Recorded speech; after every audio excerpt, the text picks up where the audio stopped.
Nah, ini teman-teman, di sini saya sudah buka ya teman covernya. Di sini bisa teman-teman lihat, perhatikan pada bagian filter evaporatornya. Di sini banyak sekali kotoran debu yang menempel. Makanya di sini untuk unit AC yang teman-teman miliki di rumah, perawatannya untuk AC minimal 3 atau 4 bulan sekali ya teman. Jangan menunggu AC ini tidak dingin baru dicuci, agar bagian komponen maupun elektronikal yang lain tetap aman dan normal.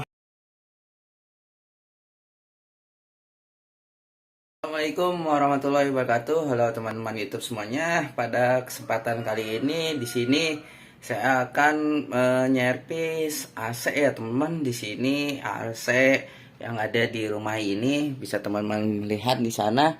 AC-nya kotor, kurang dingin. Nanti di sini saya akan melakukan servis berkala pada unit AC yang ada di rumah ini. Oke teman-teman, nanti untuk melakukan atau menyervis atau mencuci AC yang teman-teman miliki di rumah, pastikan AC teman-teman dicuci berkala ya teman, untuk 3 atau 4 bulan sekali.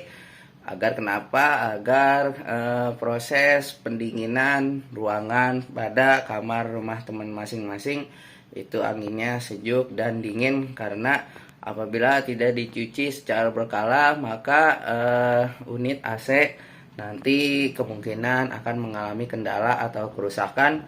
Dan apalagi keluaran AC terbaru sekarang, apabila kotor maka akan protek dan tidak akan menyala.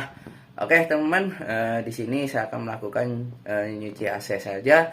Untuk melakukan nyuci AC ini, apabila teman-teman melakukannya di rumah orang buat sesama teknisi ataupun satu profesi, pastikan unit AC yang di sana dalam keadaan normal hidup ya teman-teman. Agar kenapa? Agar nanti ketika selesai proses menyucinya kita bisa tahu bahwa tidak ada kendala setelah selesai mencuci atau menservis AC-nya. Dan untuk melakukan ini kita buka terlebih dahulu cover-covernya. Nanti kita akan menggunakan steam untuk membersihkannya. Membuka bagian cover unit AC yang menempel di dinding.